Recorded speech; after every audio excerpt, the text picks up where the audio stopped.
Bienvenidos a Conquista Imperio, América Hispánica.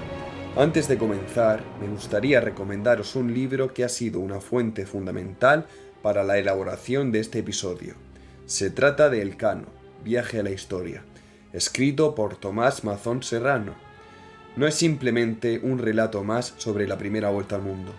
Es una obra rigurosa y apasionante, que combina el detalle histórico con un pulso narrativo que engancha desde la primera página. Tomás Mazón no solo nos guía por las rutas de Magallanes y Elcano, sino que reconstruye con precisión y humanidad cada etapa de la expedición, desde los preparativos en Sevilla hasta la llegada exhausta de los supervivientes a Sanlúcar. Si queréis profundizar aún más en esta hazaña, comprender mejor a sus protagonistas y descubrir anécdotas y detalles que no siempre aparecen en los libros de texto, este título es una joya imprescindible. Aporta mapas, documentos, testimonios y una mirada nueva sobre la figura del Elcano, tan decisiva como muchas veces olvidada. Así que, si después de este episodio os quedáis con ganas de más, no dudéis en buscar Elcano, Viaje a la Historia. Os aseguro que no os defraudará. En episodios anteriores fuimos testigos del arrojo de Vasco Núñez de Balboa al alcanzar, tras selvas y cordilleras, el inmenso Mar del Sur, aquel océano infinito y silencioso que se abría como promesa y desafío para los navegantes del futuro. Hoy esa promesa comienza a tomar forma.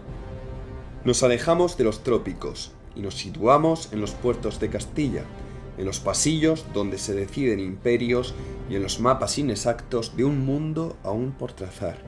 Allí, Fernando de Magallanes, un navegante portugués caído en desgracia ante su rey, acude a la corte del joven Carlos I con una propuesta extraordinaria: alcanzar las Islas de las Especias navegando hacia Poniente, cruzando un estrecho aún invisible a los ojos de Europa.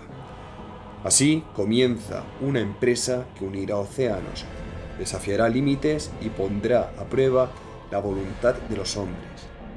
Con él partirá una tripulación fragmentada y diversa, entre ellos Juan Sebastián Elcano, un marino que aún ignora el papel crucial que le reservará el destino. En este primer capítulo acompañaremos a la flota desde Sevilla hasta las puertas del Pacífico, en un viaje de sacrificios y descubrimientos. Atravesaremos mares bravíos, resistiremos el hambre y el frío de latitudes extremas, presenciaremos la traición, el castigo y el renacimiento del orden bajo la voluntad férrea de Magallanes.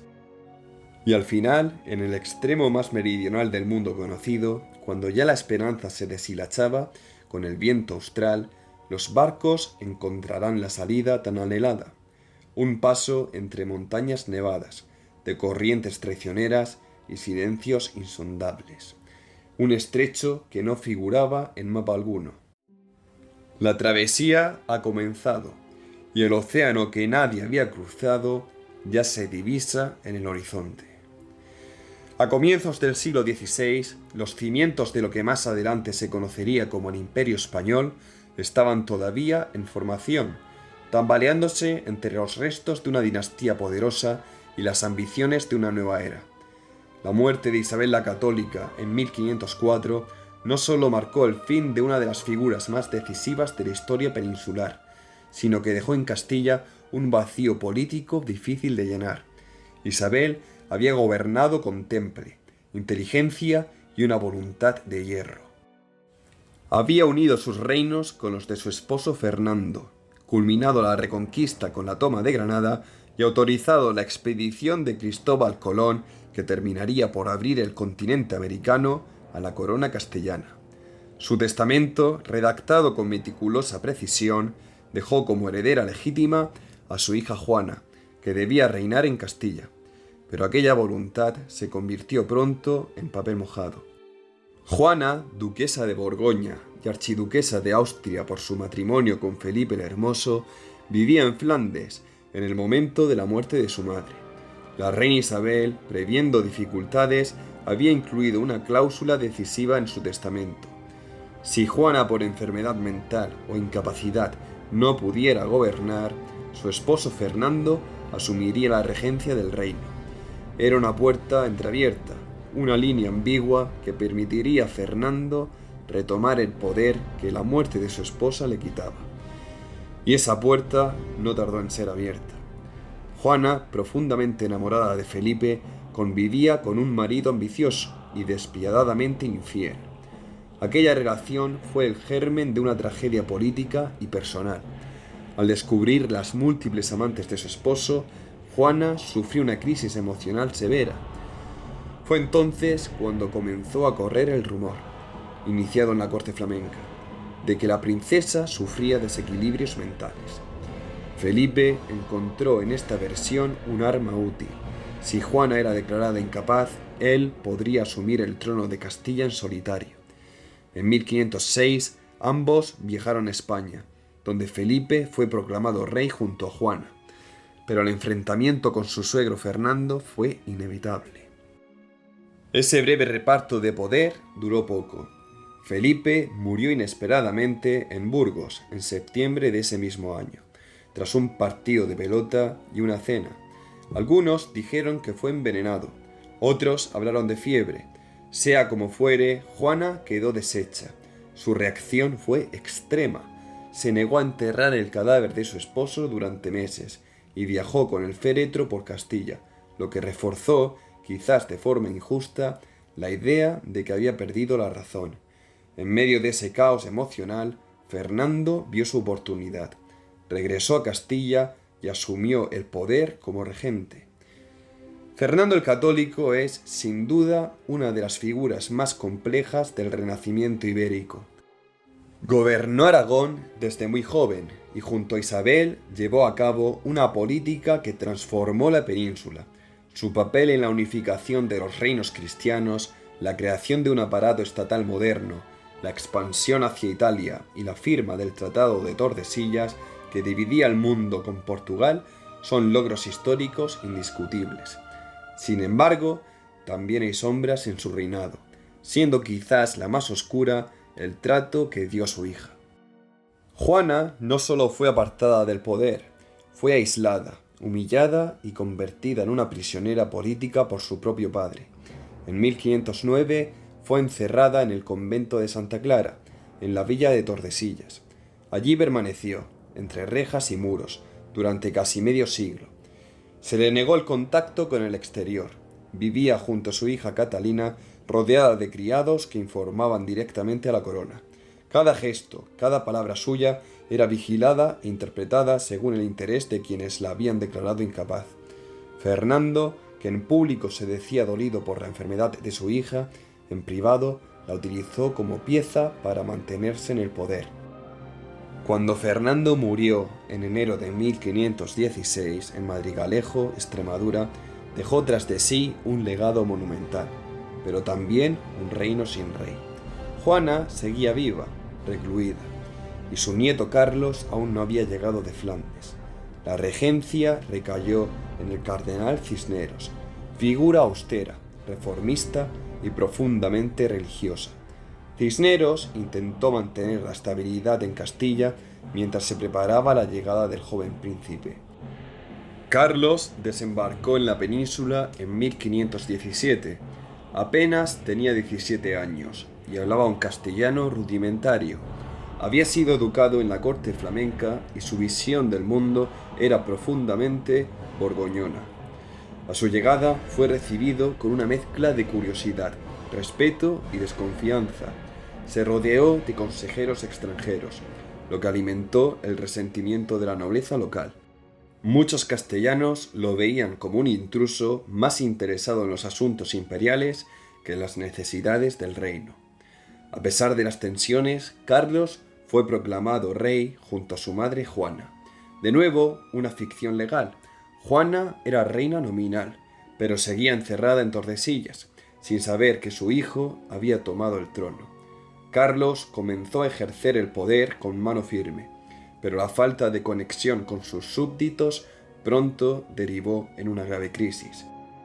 En 1520 estalló la Revuelta de los Comuneros, también conocida como la Revuelta de las Comunidades, una rebelión de ciudades como Toledo, Segovia y Valladolid, que reclamaban mayor autonomía y una monarquía menos extranjera, más vinculada al alma castellana. La rebelión fue duramente reprimida en Villalar al año siguiente, y con su victoria, Carlos aprendió una lección. Para gobernar España debía ser también un rey español. Fue durante esos primeros años de su reinado, mientras consolidaba su poder, cuando Carlos autorizó la expedición de Fernando de Magallanes. El proyecto era ambicioso: abrir una ruta marítima hacia las Islas de las Especias, navegando hacia el oeste, sin violar el tratado con Portugal. Magallanes partiría en 1519 desde Sevilla, y aunque él no viviría para ver el final de su viaje, uno de sus capitanes, Juan Sebastián Elcano, completaría la gesta que transformaría para siempre la visión que Europa tenía del mundo. Pero esa historia, la del viaje imposible y de un océano que parecía no terminar nunca, es otra historia. Y empieza sobre los restos de una familia real dividida por la ambición, la sospecha y el poder. Una familia donde una madre fue encerrada, un padre murió gobernando hasta el final y un nieto llegaba a tomar la corona de un imperio que apenas empezaba a nacer. En el instante en que Carlos I consolidaba su posición sobre la corona castellana, el mundo, tal como lo conocían los europeos, se agitaba en un proceso irreversible de expansión. Europa vivía el pulso de una época impulsada por la ambición de saber, de poseer, de trazar rutas en mapas aún en blanco. Castilla recién salía del temblor sucesorio provocado por la muerte de Isabel, la reclusión de Juana y el ascenso de un joven rey flamenco parecía estar destinada a transformarse en el centro de gravedad de algo mucho más grande, un imperio que alcanzaría los límites del mundo conocido. La muerte de Fernando el Católico había dejado en la península una corte expectante, pero también deseosa de encontrar su lugar en esa geografía cambiante. Y es que mientras los conflictos internos se aplacaban, los ojos de los navegantes, mercaderes, cosmógrafos y reyes miraban hacia un mismo horizonte, el de las especias. La pimienta, el clavo, la nuez moscada, la canela, tesoros aromáticos cultivados solo en unas remotas islas asiáticas, las Molucas, eran el bien más codiciado del planeta. El control de su comercio no solo significaba riqueza, sino poder. Portugal, con su temprano dominio de la ruta oriental hacia la India, había alcanzado las Islas de las Especias por el sur, bordeando África y cruzando el Océano Índico. Su estrategia marítima, meticulosa y respaldada por una infraestructura estatal eficiente, les había permitido instalar enclaves comerciales hasta en las costas de Malaca. Por contraste, Castilla, atada durante décadas a su lucha peninsular y luego seducida por el descubrimiento del Nuevo Mundo, había quedado rezagada en la carrera hacia Asia, y sin embargo fue en ese momento cuando empezó a desplegar una audacia que cambiaría para siempre la historia. En 1513, un hecho capital agitó los cimientos de la visión europea del globo. Vasco Núñez de Balboa, tras una épica travesía por el Istmo de Panamá, alcanzó una cumbre y desde allí contempló por primera vez un océano inmenso y desconocido que se extendía hacia el sur. Lo llamó Mar del Sur. Aquella revelación transformó la percepción geográfica del continente americano. Había otro océano más allá, un mar que, según los mapas especulativos, podía conducir hacia la especiería. Castilla acababa de descubrir un acceso oceánico en la otra cara del mundo. Aún no sabían si era navegable, pero la posibilidad estaba allí, latente, dibujada en la memoria de quienes aún soñaban con una ruta occidental hacia Asia. Durante los siguientes años, la costa del continente fue explorada con tenacidad. Se avanzó cada vez más hacia el sur. En 1516, Juan Díaz de Solís, piloto mayor de la Casa de Contratación de Sevilla, lideró una expedición para encontrar un paso hacia el Mar del Sur. Su travesía lo llevó hasta la inmensa desembocadura del actual Río de la Plata, al que llamó el Mar Dulce. Pero el viaje terminó en tragedia. Al internarse en la región con parte de su tripulación, fue atacado por nativos guaraníes. Díaz de Solís y varios de sus hombres murieron, y la expedición regresó a Castilla, sin haber hallado el ansiado paso. Sin embargo, la historia no termina allí. Uno de los hombres que logró sobrevivir a aquellos sucesos, Alejo García, un portugués al servicio de Castilla, se internó en las selvas de Brasil, donde convivió durante años con los guaraníes. Durante su estancia, escuchó de boca de los nativos antiguos rumores sobre una tierra lejana, situada más allá de las montañas, y sobre una figura legendaria, el Rey Blanco y la Sierra de la Plata, un reino mítico en el que abundaban el oro y la plata. Se decía que allí se alzaba un imperio fabuloso, oculto en los Andes. Movido por la ambición y el deseo de gloria, García organizó una expedición indígena. No solo logró ganarse la confianza de los nativos, sino que los lideró como caudillo en una travesía temeraria a través del vasto e inhóspito Chaco. La expedición consiguió alcanzar las estribaciones de los Andes y establecer contacto indirecto con los dominios periféricos del imperio incaico, convirtiendo a García en el primer europeo en lograr tal hazaña. Ni el propio autor del Amadís de Gaula habría imaginado una gesta más audaz. Aunque consiguió reunir un considerable botín de metales preciosos, su regreso se vio truncado, fue emboscado y asesinado.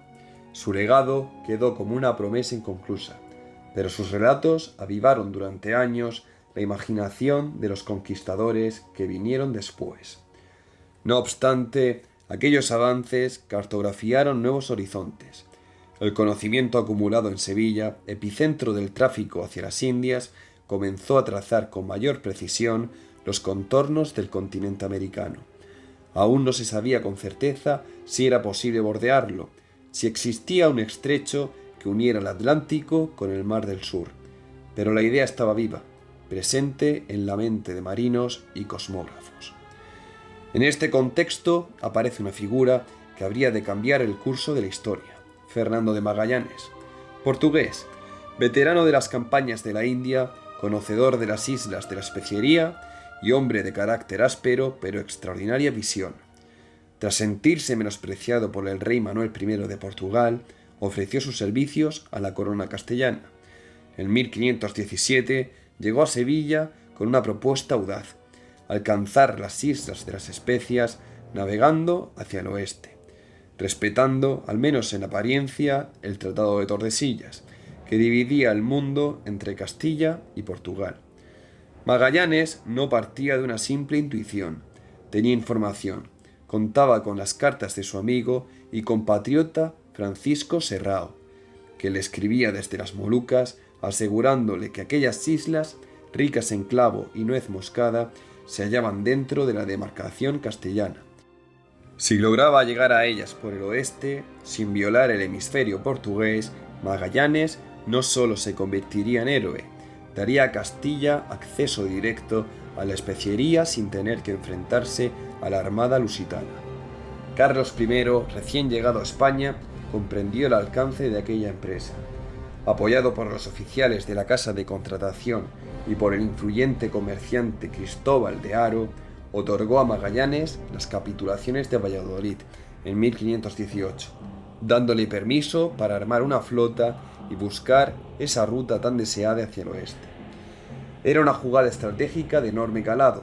Si Magallanes tenía éxito, no solo se abriría una nueva ruta hacia Asia, sino que se pondría en entredicho el monopolio portugués sobre el comercio oriental. A la expedición se sumaron marinos castellanos, vascos, italianos, flamencos, griegos, franceses y entre ellos Juan Sebastián del Cano, un hombre de Guetaria que sería, años después, el encargado de cerrar el círculo que Magallanes había abierto. Las circunstancias que rodearon la partida de la flota en 1519 no eran casuales. Castilla, aún tensa por el ascenso al trono de un joven monarca extranjero, buscaba afirmarse como potencia global. Portugal, al tanto de la expedición, hizo lo posible por desacreditarla. El embajador portugués en la corte castellana alertó de que Magallanes y Faleiro eran hombres de poca substancia, e incluso intentó sobornarlos para que abandonaran el proyecto. Carlos I no cedió. La promesa de nuevas riquezas, de gloria, de demostrar la capacidad de Castilla para dominar los mares era demasiado tentadora. La expedición no solo fue un viaje, fue un desafío geopolítico directo, una declaración de intenciones. Castilla no se conformaría con América, quería Asia, quería la ruta más difícil, la más incierta, la más grande, quería el mundo. Y así, en este tablero de tensiones, sospechas y ambiciones, se preparaba una aventura que no solo habría de alcanzar su objetivo, sino que iría mucho más allá. Una empresa que, sin haberlo buscado al principio, se transformaría en la primera circunnavegación de la Tierra. Pero antes de que eso ocurriera, habría motines, muertes, traiciones, descubrimientos y tormentas. La ruta al otro lado del mundo acababa de comenzar y nada volvería a ser igual. Antes de que su nombre fuera grabado para siempre en los mapas del mundo, antes de que un estrecho al sur del continente americano lo inmortalizara, Fernando de Magallanes fue un hombre marcado por el océano y por el rechazo. Su vida, antes de presentarse ante Carlos I, fue ya una odisea en sí misma. Había nacido probablemente en Sabrosa, Portugal, hacia 1480, aunque no hay certeza absoluta sobre el año. Su juventud la pasó al servicio del reino portugués, donde se forjó como marino, como guerrero y como explorador. Participó desde joven en las campañas de ultramar, entre ellas la que llevó a los portugueses hasta las costas de la India y después hasta Malaca, el punto estratégico que abría las puertas del archipiélago indonesio. Fue allí, en 1511, cuando Magallanes, entonces un joven y prometedor navegante, tuvo contacto directo con las rutas de la especiería. Fue testigo de la riqueza que emanaba de aquellas tierras remotas, pero también de las tensiones que comenzaban a surgir entre portugueses por el control del comercio. En aquella misma expedición navegó otro hombre que resultaría clave, Francisco Serrao, amigo cercano de Magallanes, quizás incluso pariente. Fue Serrao quien, tras separarse del grupo y establecerse en la isla de Ternate, en las Molucas, envió una carta a Magallanes invitándolo a acudir, asegurándole que aquellas tierras eran fuente de riqueza segura, que allí, en esas islas cubiertas de clavo, podría hacerse pronto muy rico. Magallanes guardó esa carta como un tesoro. No era solo un mensaje personal, era la llave de un plan ambicioso. Tras regresar a Portugal en 1513 y participar en la campaña militar de Azamor, en la actual Marruecos, donde, en el fragor de aquella guerra brutal y desordenada, resultó herido, Magallanes comenzó a sentir el peso del desdén de la corte portuguesa. El daño fue grave, se le infectó, pudo haber muerto, pero sobrevivió. Desde entonces caminó con una evidente cojera. Esa herida fue más que una cicatriz física, fue la prueba de que había servido con honor, y sin embargo, cuando volvió a Lisboa y solicitó una pensión mayor por sus servicios, el rey se la negó. Fue acusado falsamente de vender ganado sin permiso, y aunque finalmente se desestimaron los cargos, quedó marcado. Tras ese episodio, Magallanes, herido en la carne y en el orgullo, pidió permiso para ofrecerse a otro monarca.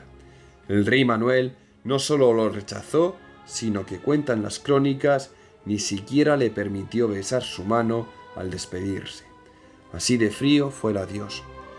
Fue entonces, con el orgullo herido y con la certeza de que sus servicios ya no eran valorados por el rey Manuel I, cuando tomó la decisión que cambiaría su destino, abandonar Portugal y ofrecer su proyecto a Castilla. Aquella humillación se convirtió en gasolina para su determinación. Un hombre menos obstinado habría regresado a su aldea. Magallanes, en cambio, se dirigió a Sevilla, ciudad a la que llegaría meses más tarde con un proyecto bajo el brazo, la carta de Francisco Serrao en el bolsillo y una decisión irrevocable: demostrar que Portugal había cometido el error de su vida al dejarle marchar. Llegó a Sevilla en octubre de 1517. Sevilla no era una ciudad cualquiera, era el corazón palpitante del comercio con las Indias, sede de la Casa de la Contratación, centro de ciencia náutica, de cosmografía y de sueños imperiales. Magallanes llegó acompañado de otro portugués singular, Rui Faleiro, un cosmógrafo de genio matemático y carácter excéntrico, tan brillante como inestable. De él decía Bartolomé de las Casas que tenía un demonio familiar, una expresión que en la época describía a quienes parecían estar inspirados por un espíritu oscuro, aunque también podía entenderse como una manera de decir que era demasiado inteligente para ser comprendido. Juntos, Magallanes y Faleiro diseñaron un plan. Sosteniendo la carta de Serrao como prueba, propusieron alcanzar las Islas de las Especias navegando hacia el oeste, cruzando el continente americano por un paso aún desconocido, evitando así el hemisferio portugués, delimitado por el Tratado de Tordesillas.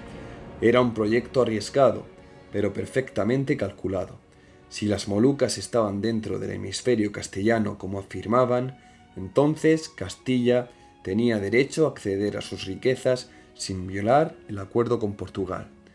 El joven Carlos I, que apenas había sido reconocido como rey en las Cortes de Castilla, comprendió el valor de la propuesta. Su corte aún se sentaba en una España fracturada y desconfiada, pero su mirada ya estaba puesta en un escenario más amplio. Vio en aquel proyecto no solo la posibilidad de acceder a las Especias sin conflicto, sino también la de proyectar su reinado sobre los océanos.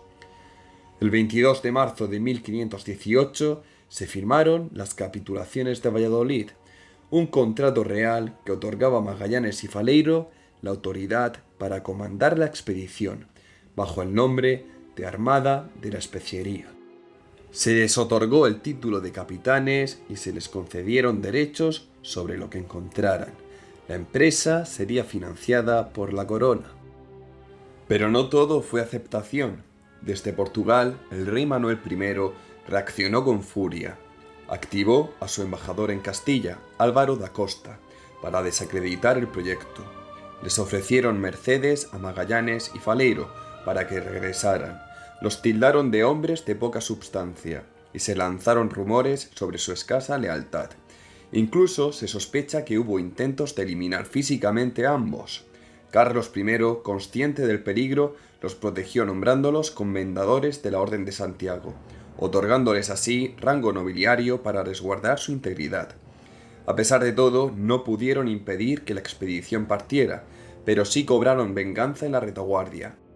Las familias de ambos, que aún vivían en Portugal, fueron objeto de represalias.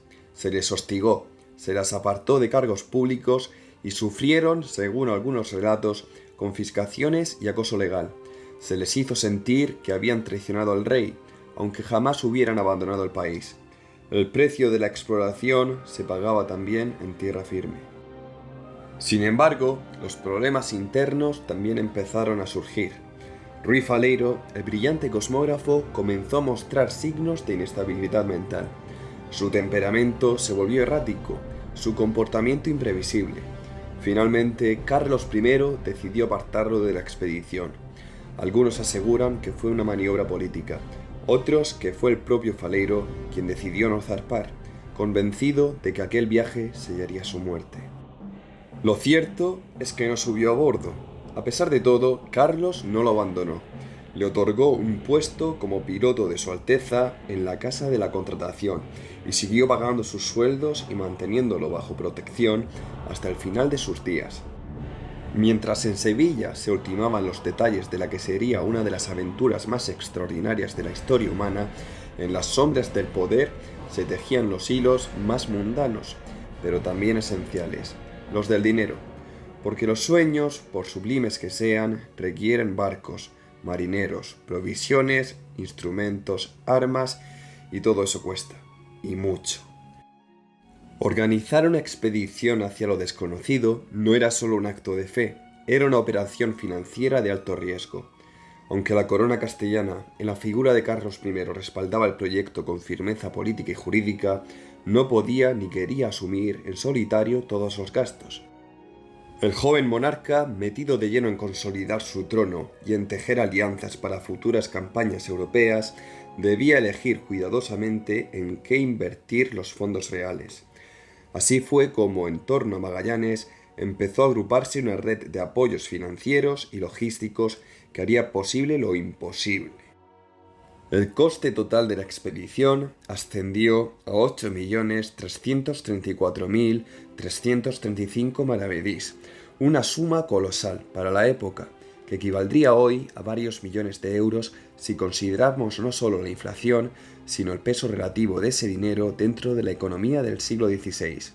Para que la comparación tenga sentido, con esa cifra podía mantenerse un pequeño ejército durante semanas, financiar la construcción de varias naves o mantener durante un año entero a cientos de personas. De esa cifra total, la mayor parte fue financiada por la Corona de Castilla, a través de la Casa de la Contratación de Indias, el órgano encargado de supervisar y gestionar las expediciones ultramarinas. En concreto, la Corona aportó 6.454.209 maravedís, lo que equivale a aproximadamente el 77,5% del total. Fue una inversión mayúscula y también una apuesta geopolítica. Si la expedición tenía éxito, Castilla obtendría acceso directo a las especias sin pasar por Lisboa. Eso significaba independencia comercial y poder internacional. El resto del presupuesto, 1.880.126 maravedís, lo aportó un hombre clave a menudo olvidado por la historia oficial, Cristóbal de Haro, comerciante burgalés afincado en Flandes, enemigo declarado de la monarquía portuguesa y conocedor de las rutas y mercados orientales. Haro no era un visionario ni un aventurero, era un hombre práctico, un inversor. Su participación no fue desinteresada, quería beneficios, quería un trozo del pastel de las especias y sobre todo quería vengarse de los portugueses, quienes habían arruinado parte de su red comercial años atrás. Para Haro, financiar la expedición de Magallanes era más que un negocio, era una revancha. Gracias a su aportación, la Armada pudo ser equipada con mayor rapidez y eficacia. Haro no solo puso dinero, también experiencia, contactos y logística. Supervisó personalmente algunos embarques, contrató personal, vigiló el cumplimiento de las provisiones y se implicó hasta en detalles menores, como la compra de leña, aceite o recambios para los navíos. Los preparativos de la expedición avanzaban.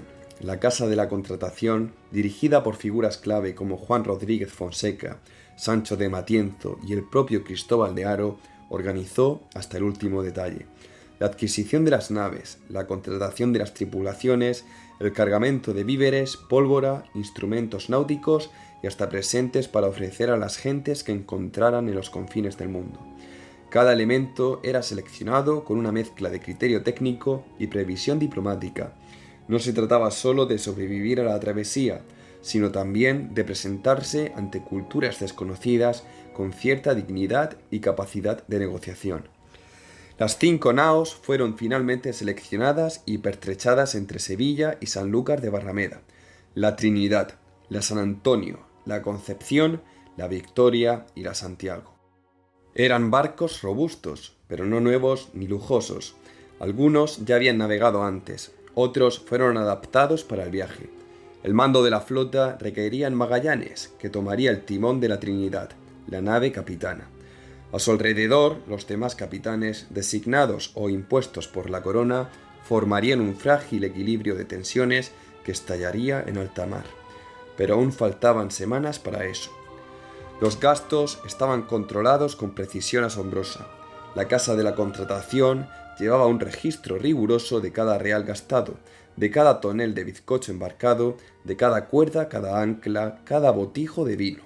Se embarcaron 6 vacas y 3 cerdos vivos, grandes cantidades de legumbres secas, cientos de quintales de galletas, lo que entonces llamaban bizcocho, botellas de aceite, vinagre, queso y vino en abundancia, la bebida por excelencia de los marineros.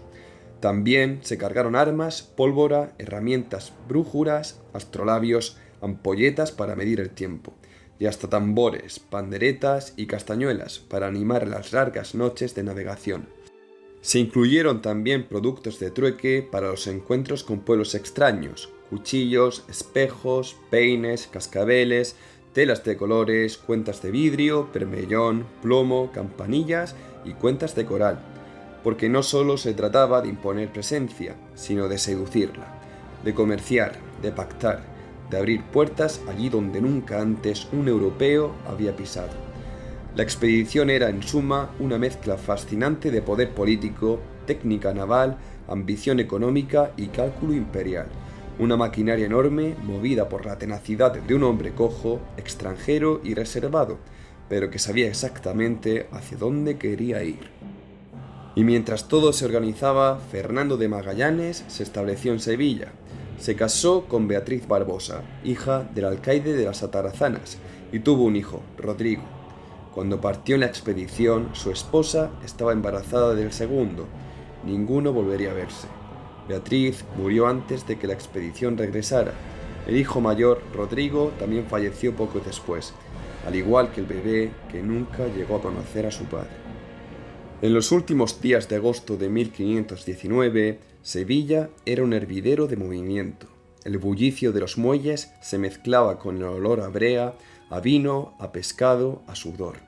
Los toneles eran rodados con urgencia hacia las bodegas.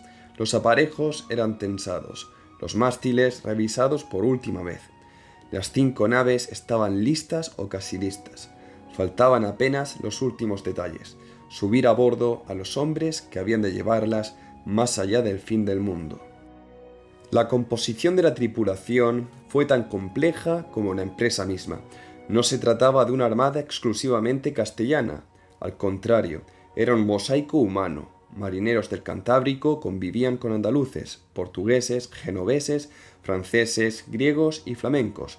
Aquellos barcos fueron, desde el principio, un microcosmos de Europa, diversos, contradictorios, llenos de tensiones, pero también de conocimientos complementarios. En total, la expedición partió con unos 245 hombres. Eran marineros, soldados, grumetes, pilotos, carpinteros, cirujanos, capellanes, intérpretes, toneleros, escribanos, herreros, pajes y hasta un cronista oficial, el veneciano Antonio Pigafetta, que habría de registrar lo vivido con precisión casi obsesiva. Era, en muchos sentidos, el periodista del viaje, y gracias a él sabemos hoy gran parte de lo que sucedió. La estructura de mando de la flota estaba diseñada de forma jerárquica, aunque desde el primer día hubo tensiones soterradas. Al frente de todo, con la autoridad real delegada por Carlos I, se encontraba Fernando de Magallanes, nombrado capitán general y adelantado de la especiería. Su figura era respetada, pero también generaba desconfianza entre muchos castellanos. Era extranjero, portugués, y aunque había jurado fidelidad a la corona, no todos creían en su lealtad. Esa sospecha, silenciosa, sería una sombra constante durante toda la travesía. Las 5 naves de la expedición eran comandadas por capitanes designados, algunos por Magallanes, otros por la propia corona, lo que desde el inicio configuró un equilibrio delicado entre fidelidad y recelo. La Trinidad, nave capitana, era comandada por Magallanes en persona. Era la más imponente. Desde su cubierta se dirigiría la expedición en sus primeros tramos. La San Antonio, la mayor en tonelaje, fue puesta al mando de Juan de Cartagena, un castellano influyente, probablemente de ascendencia noble, que contaba con el favor directo del rey. Su presencia en la expedición tenía un propósito claro: vigilar a Magallanes. Era el hombre de Castilla, una especie de comisario político disfrazado de capitán. La Concepción, algo más pequeña, fue confiada a Gaspar de Quesada, otro castellano, leal a Cartagena y claramente alineado con quienes desconfiaban del mando portugués. La Victoria, nave que habría de pasar a la historia por razones impensables en ese momento, fue asignada a Luis de Mendoza, un hombre hábil en lo político, pero sin experiencia naval destacada. También nombrado por el rey, también escéptico ante la figura de Magallanes. Por último, la Santiago, la más pequeña, fue encomendada a Juan Serrano, uno de los pocos que contaban con la plena confianza de Magallanes. Algunos han querido ver en él un vínculo familiar con Francisco Serrao, el amigo de Magallanes, que vivía en las Molucas. Sea cierto o no, su lealtad no estaba en duda. En ese entramado de rivalidades y lealtades cruzadas surgía la figura discreta de un hombre que aún no tenía peso en la historia, pero que estaba destinado a transformarla: Juan Sebastián de Elcano. Natural de Guetaria, en el País Vasco, Elcano había sido maestre de un barco propio, pero por deudas con la corona tuvo que cederlo al rey. Decidió entonces embarcarse como maestre de la Concepción, bajo el mando de Gaspar de Quesada. Era un hombre de mar, un técnico, respetado entre los suyos, sin aspiraciones políticas, pero con una competencia indiscutible. No era aún protagonista, no daba órdenes, no tenía mando sobre la flota, pero observaba. Y lo que observaba, las tensiones entre capitanes, la rigidez de Magallanes, la desconfianza mutua, le permitía ir entendiendo las corrientes profundas que habrían de definir la travesía. Las naves, en apariencia listas para zarpar, escondían así un campo de batalla en potencia. La tripulación, unida por el objetivo común de alcanzar las Islas de las Especias, era también una mezcla explosiva de nacionalidades, intereses, rencores personales, ambiciones secretas y expectativas cruzadas. Algunos buscaban gloria, otros oro, otros simplemente sobrevivir. Y sin embargo, aquella flotilla modesta, casi insignificante si se la compara con las armadas reales de Portugal o Venecia, estaba a punto de lanzarse a lo desconocido. Iban a buscar un estrecho que nadie sabía si existía, a atravesar un mar del que solo se había divisado un fragmento desde una colina panameña, a poner a prueba no solo su resistencia física, sino su resistencia espiritual, su fe, su capacidad de no quebrarse ante la inmensidad. Cuando en agosto de 1519 las naves partieron lentamente desde Sevilla, descendiendo el Guadalquivir rumbo a Sanlúcar, ningún oro brillaba aún, ninguna especia aromatizaba las bodegas, ningún canto de triunfo resonaba aún en los puertos, solo el silencio del río, la expectación tensa y el crujir de la madera. Pero tras esos mástiles ondeaban no solo banderas castellanas, sino millones de maravedís, y tras ellos los sueños más ambiciosos de un mundo que estaba a punto de saberse redondo. Finalmente, el 20 de septiembre de 1519, las 5 naves izaron velas desde Sanlúcar de Barrameda, aprovechando la marea favorable. El sol iluminaba los mástiles mientras los rezos, las despedidas y el crujir de los cascos marcaban el inicio de una empresa que ninguno de los presentes podía aún imaginar en toda su magnitud. Casi ninguno de los tripulantes había hecho juntos una travesía tan larga, y ninguno, absolutamente ninguno, podía imaginar que de todos ellos solo 18 volverían. Entre esos 18 estaría Juan Sebastián Elcano, pero eso aún estaba muy lejos. En aquel momento era solo un maestre más, con sus propios fantasmas, ajustando cabos en la Concepción, mientras el sol ardía sobre las velas de los navíos.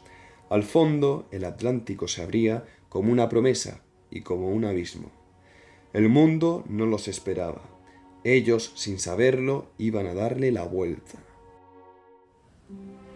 Tras partir de Sanlúcar de Barrameda, las 5 naves de Magallanes comenzaron a surcar las aguas del Atlántico con rumbo sur. Hicieron escala en Tenerife y continuaron pasando frente a las costas de Cabo Verde y desde allí frente a las de Sierra Leona, donde se enfrentaron a las lluvias constantes y cielos encapotados que parecían no despejar nunca. Las condiciones eran duras y la moral se mantenía con dificultad.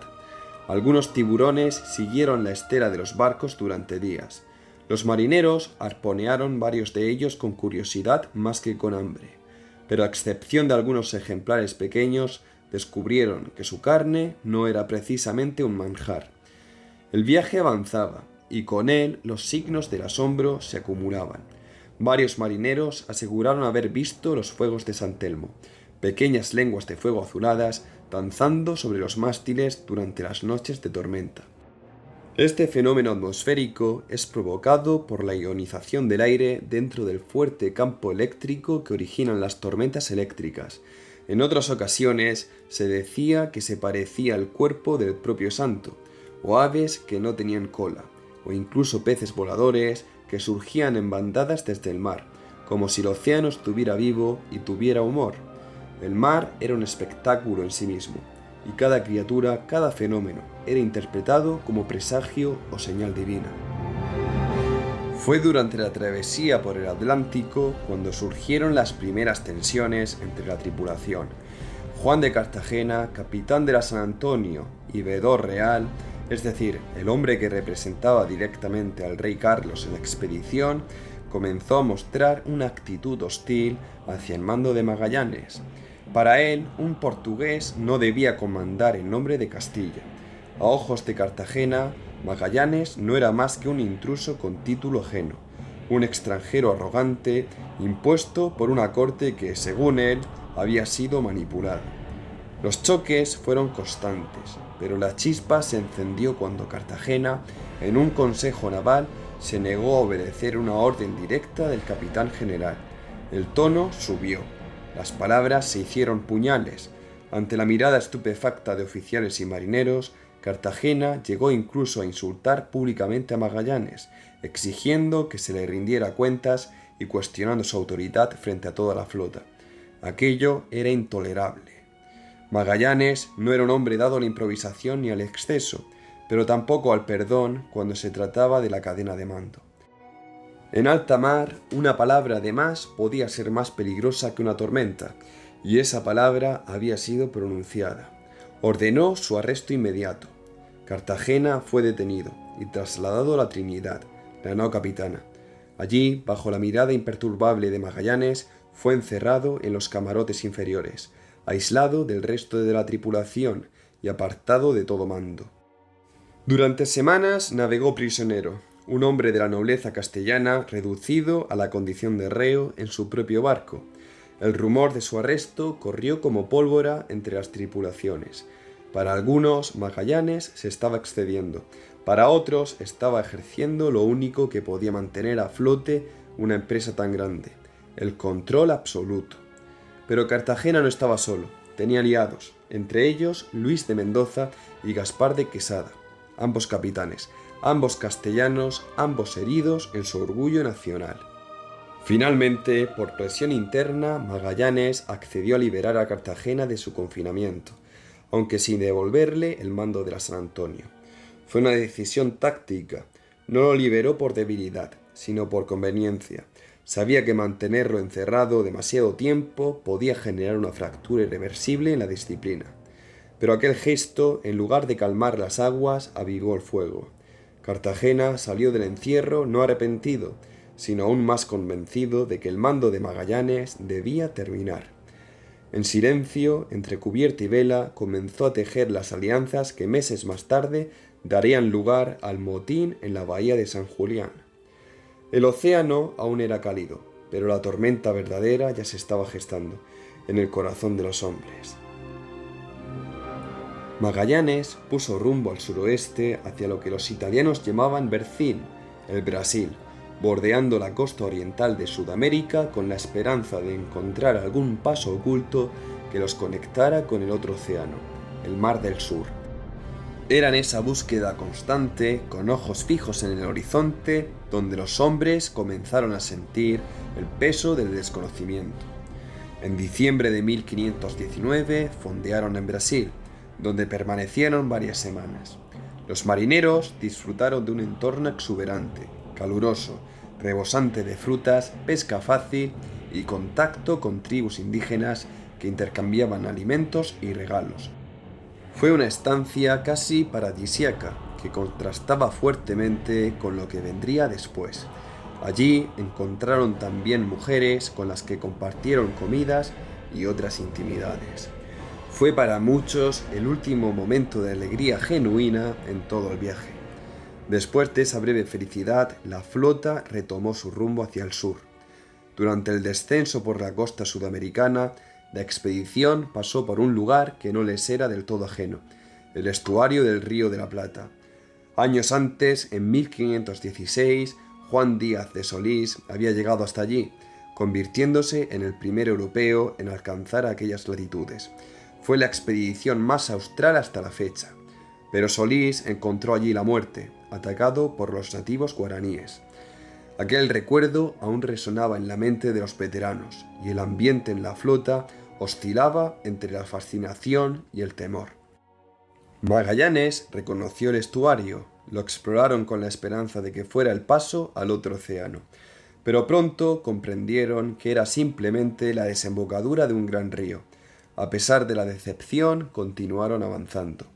A medida que se alejaban de los trópicos, la vegetación desaparecía, el frío aumentaba, los días se acortaban y con ello también el ánimo.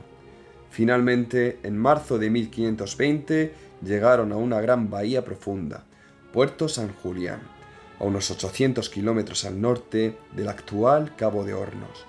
Allí, Magallanes decidió detener la expedición durante 5 meses, esperando a que llegara la primavera austral. En las vastas soledades de la bahía de San Julián, los hombres de Magallanes tuvieron su primer contacto con los indígenas tehuelche. Durante varios días, el intercambio fue pacífico. Pieles por espejos, carne por cuentas de vidrio. Se estudiaban con cautela, con esa mezcla de curiosidad y desconfianza que surge cuando dos mundos se rozan por primera vez. Pero la curiosidad pronto se tornó en cálculo. Magallanes, deseoso de presentar muestras humanas ante el emperador Carlos, ordenó capturar a 2 hombres y varias mujeres. La operación se hizo en secreto, de noche. Uno de los prisioneros logró escapar, el otro se dejó morir negándose a comer. Un marinero español también murió, alcanzado por una flecha envenenada. El encuentro había terminado, y la Patagonia dejó claro desde el principio que ni sus gentes ni su tierra se dejarían conquistar sin resistencia. A aquella región la llamaron la Patagonia, un nombre inspirado en los gigantes que creían haber encontrado en esas tierras y que hacía referencia al mítico país descrito en las Sergas de Esplandián, de García Rodríguez de Montalvo. En aquella novela de caballerías, continuación del Amadís de Gaula, se hablaba de hombres de proporciones descomunales que habitaban más allá del fin del mundo. Fue esa literatura la que proporcionó un nombre a un territorio apenas entrevisto. Así nacen muchas geografías, de ficciones, de exageraciones, de literatura convertida en mapa. Magallanes no quería avanzar hacia el sur con barcos en mal estado, sin provisiones suficientes ni condiciones climáticas favorables. La tripulación, sin embargo, pensaba diferente. Estaban hartos, las raciones eran escasas, el frío constante, y las tierras patagónicas les parecían estériles e infinitas. La esperanza de encontrar un paso se desvanecía. La tensión no tardó en traducirse en conflicto. A eso se sumaba el choque cultural y político profundo entre españoles y portugueses. Para los castellanos, entre ellos el propio Elcano, resultaba extraño oír a un portugués, Magallanes, hablar en nombre del rey. Aquel hombre extranjero, autoritario, cerrado, les resultaba cada vez más difícil de aceptar como jefe. La chispa que encendió la mecha fue un detalle aparentemente trivial, un altercado sobre cómo debía saludarse a Magallanes, si con reverencia o no, y en qué forma. Aquella disputa de protocolo ocultaba en realidad una lucha de poder. El 1 de abril de 1520, Domingo de Ramos, Magallanes ordenó que todas las tripulaciones desembarcaran para oír misa, y luego invitó a los capitanes y pilotos a comer con él en la Trinidad. Pero solo acudieron Coca y Álvaro de Mezquita, sobrino suyo y capitán interino de la San Antonio. El resto boicoteó el convite. Esa misma noche, Cartagena y Quesada abordaron la San Antonio, capturaron a Mezquita y tomaron el mando de la nave. Luis de Mendoza, por su parte, se hizo con el control de la Victoria, y Cartagena pasó la Concepción. En medio de este caos, incluso Elcano, contramaestre de la Concepción, se puso al servicio de los sublevados. El motín estaba en marcha. 3 de las 5 naves estaban en manos rebeldes. El mensaje a Magallanes fue claro: De ahora en adelante, las órdenes del rey serían interpretadas por ellos. Pero Magallanes no se doblegó. Ordenó una respuesta quirúrgica. Envió al alguacil de la flota, Gonzalo Gómez de Espinosa, con una carta para Luis de Mendoza en la Victoria. Al recibirla, Mendoza sonrió con desprecio. Gómez de Espinosa lo apuñaló en la garganta y otro marinero lo remató de una estocada en el costado. La Victoria fue recuperada. Luego Magallanes cañoneó a la San Antonio, la dejó sin maniobrabilidad y la abordó. Elcano, Coca y Quesada fueron hechos prisioneros. Cartagena, viendo su situación insostenible, entregó sin resistencia la Concepción. El motín había terminado. El cuerpo de Mendoza fue descuartizado y enviado a tierra como advertencia. Quesada fue ejecutado y su cuerpo también hecho pedazos. Finalmente, Cartagena fue abandonado en la costa patagónica junto al clérigo Pedro Sánchez de la Reina. Elcano, Coca y otros 40 implicados fueron perdonados, aunque las heridas del motín tardarían en cicatrizar. Y así, bajo un frío feroz, con 4 barcos, con la tripulación dividida entre lealtad y temor, y tras haberse enfrentado no a una tormenta, sino a un motín interno, Magallanes mantuvo su rumbo. Había perdido tiempo, hombres, moral, pero no la convicción. El estrecho, si existía, no podía estar lejos. Tras sobrevivir al largo y cruel invierno en la bahía de San Julián, donde las tensiones estallaron en forma de motín, la expedición quedó reducida a 4 naves: la Trinidad, la Victoria, la Concepción y la San Antonio. La Santiago, la nave más pequeña, se había perdido meses antes, encallada en la costa durante una misión de reconocimiento. Ahora, con menos hombres y menos medios, Magallanes tenía que enfrentarse al mayor desafío: encontrar el paso que conectara los 2 océanos. Fue el 21 de octubre de 1520 cuando la flota llegó frente a un cabo rocoso y blanco por la nieve, al que bautizaron como Cabo de las 11.000 Vírgenes, en honor al calendario litúrgico del día. Desde allí, la costa se abría en una profunda hendidura. La pregunta era la de siempre. ¿Era otra bahía sin salida, otro callejón geográfico como tantos otros, o era por fin el tan buscado paso interoceánico? Para comprobarlo, Magallanes ordenó que 2 de las naves, la San Antonio y la Concepción, avanzaran en misión de exploración por esa boca de mar. Y en efecto descubrieron que las aguas no se cerraban, sino que serpenteaban hacia el oeste. Era un canal largo, irregular, rodeado por montañas nevadas. Era, sin duda, el ansiado estrecho. Pero no todos compartían el entusiasmo. Esteban Gómez, piloto de la San Antonio y castellano receloso del liderazgo portugués de Magallanes, consideró que la expedición ya había cumplido su objetivo. Habían hallado el paso. Para él, la prioridad debía ser regresar cuanto antes a Castilla y comunicar el descubrimiento. Magallanes, por el contrario, opinaba que el hallazgo no significaba nada sin llegar a las Islas de las Especias. La ruta era útil solo si llevaba a Asia. Los desacuerdos se agudizaron. El 1 de noviembre, Gómez ejecutó su plan. Se sublevó a bordo de la San Antonio, aprisionó a Álvaro de Mezquita, sobrino de Magallanes y legítimo comandante, y tomó el control de la nave. En secreto, viraron el rumbo y comenzaron la retirada. Abandonaron la expedición desde dentro del propio estrecho, aprovechando una bifurcación del canal. La San Antonio, el barco más grande, el mejor aprovisionado y con el mayor conocimiento náutico, desertaba, dejando al resto de la flota en situación crítica. Durante su retorno volvió por Juan de Cartagena y Pedro Sánchez de la Reina, pero no encontró ni rastro de ellos. Gómez navegó hacia el este y, según algunos relatos, avistaron las Islas Malvinas, aunque el hecho no quedó registrado oficialmente. Finalmente bordeó la costa africana y regresó por la ruta de Guinea. Llegó a Sevilla el 6 de mayo de 1521, presentándose ante el Consejo de Indias con una versión distorsionada de los hechos, en la que retrataba a Magallanes como un traidor y un tirano. La justicia no lo castigó. La pérdida de la San Antonio fue un golpe demoledor para Magallanes, no solo por los suministros, sino porque dejaba clara la fragilidad del liderazgo. De las 5 naves que habían zarpado, ahora solo 3 seguían en la expedición: la Trinidad, la Victoria y la Concepción, y sin embargo continuaron.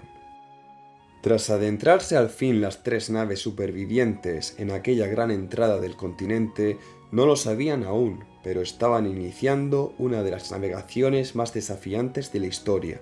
Era octubre de 1520. La vegetación había desaparecido casi por completo. El cielo era bajo, el viento cortante. Lo que parecía a simple vista una bahía, pronto reveló su verdadera naturaleza: un paso oculto entre montañas que zigzagueaba durante cientos de kilómetros, lleno de curvas, recovecos y peligros invisibles bajo la superficie del agua. Magallanes no titubeó, insistió en continuar, quizá por información obtenida en Lisboa, quizá por intuición marinera o simplemente por fe en su destino. Avanzaron en fila, una nave tras otra, internándose más y más en un canal que no terminaba nunca. Las aguas del estrecho eran traicioneras, oscuras, heladas, impredecibles. Las mareas se alzaban con fuerza en direcciones contrarias, como si el mar se negara a ser atravesado. En las orillas los acantilados se levantaban con arrogancia. A ambos lados, cordilleras nevadas parecían vigilar el paso de aquellos intrusos, observándolos desde las alturas con silenciosa hostilidad. Pigafetta, el cronista veneciano que viajaba en la Trinidad, escribió que el estrecho tenía 110 leguas de largo, lo que equivalía a unos 550 kilómetros de navegación tortuosa. Era un laberinto líquido, un pasaje de piedra, hielo y viento. Durante días las naves avanzaban entre canales estrechos, sin saber si el camino conducía a un mar abierto o a una trampa mortal. Cada curva escondía la posibilidad del fracaso, cada fondeo era provisional, cada decisión podía costar vidas. Y entonces ocurrió algo que añadiría un nombre eterno a los mapas del mundo. Mientras avanzaban lentamente por el estrecho, los vigías divisaron luces danzando en la lejanía, al otro lado del canal, sobre la costa opuesta. Eran pequeñas hogueras, fuegos encendidos por pueblos indígenas que habitaban aquellas tierras australes. Nunca los vieron de cerca, pero sus señales eran claras. Aquellas tierras, aún más meridionales que de donde se hallaban, fueron llamadas por los marineros Tierra del Fuego. No por su temperatura, que era gélida, sino por las llamas que parecían brotar de la tierra misma, como un aviso o una advertencia. Aquel nombre perduraría para siempre, grabado en las cartas náuticas y en la memoria del viaje. El paso fue bautizado como el Estrecho de Todos los Santos, porque se había empezado a navegar formalmente en los días cercanos al 1 de noviembre, festividad de Todos los Santos. Más tarde, con justicia histórica, tomaría el nombre de su descubridor, Estrecho de Magallanes. Durante toda la travesía, los marineros se enfrentaron no solo al mar, sino a su propio miedo. En aquellas aguas gélidas, el viento soplaba con violencia desde direcciones cruzadas, empujando las naves contra escollos invisibles. Los timoneles apenas podían controlar la dirección. Los canales se bifurcaban y a menudo desembocaban en callejones sin salida. Era como navegar por una garganta de piedra. La niebla, espesa, impedía ver más allá de unos metros. El mar rompía contra las rocas con un sonido seco, como de tambor de guerra. Las olas no eran altas, pero sí agresivas, nerviosas, cargadas de corriente. Muchas veces creían haber alcanzado el final, y solo encontraban más pasajes oscuros. Y sin embargo, Magallanes nunca dudó. No lo hizo cuando se perdió la Santiago meses antes, no lo hizo cuando desertó la San Antonio, no lo hizo ahora. Su convicción era el timón de la flota. Finalmente, después de más de un mes de navegación entre montañas y escollos, al doblar el último cabo, al que llamaron Cabo Deseado, con la emoción contenida en ese nombre, apareció la calma.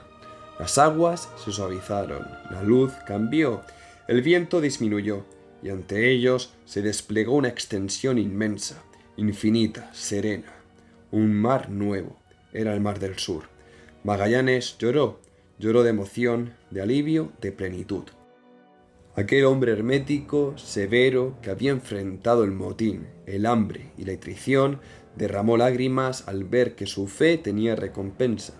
Lo llamó el mar Pacífico, no por su mansedumbre real, sino por contraste con los vientos furiosos del estrecho que acababan de dejar atrás. Habían tardado más de un mes en atravesar el estrecho. Lo que muchos en Castilla creían un mito o un invento portugués era ahora un pasaje real, una puerta entre dos océanos, un umbral entre dos mundos. Era noviembre de 1520. Desde la partida habían pasado 14 meses. De los 5 barcos quedaban 3. De más de 240 hombres, varios habían muerto, desertado o desaparecido. La comida escaseaba. El frío había dejado cicatrices, pero los 3 barcos, maltrechos pero intactos, flotaban sobre un mar sin fin. Lo más difícil estaba por venir, porque si el estrecho había sido un laberinto de roca, el océano que se abría ante ellos era un desierto líquido. Ningún mapa decía cuánto duraría esa travesía, ningún hombre sabía qué les esperaba. Pero Fernando de Magallanes, el marino de piernas cojas y convicciones férreas, acababa de demostrar que la tierra tenía paso, que América no era una muralla sino un puente, que el mundo podía ser circunnavegado. Y ya nada desde ese instante volvería a ser igual. Con este hito, el cruce del estrecho y la llegada al océano sin fin, se cerraba un capítulo de búsqueda y se abría otro de supervivencia y gloria. En el próximo episodio nos adentraremos en la etapa más exigente y sobrecogedora de esta epopeya, la odisea por el Pacífico, el descubrimiento de nuevos territorios, la muerte de Magallanes en Filipinas y el relevo inesperado del mando. Será entonces cuando un hombre, Juan Sebastián Elcano, al frente de los últimos supervivientes, decida retar al horizonte y cerrar el círculo. Una travesía que contra toda lógica los llevará de regreso a casa, tras haber dado la vuelta completa al mundo. Una gesta irrepetible, escrita con sal, sangre y estrellas. Gracias por acompañarme en esta primera parte del viaje. Os espero en el próximo episodio.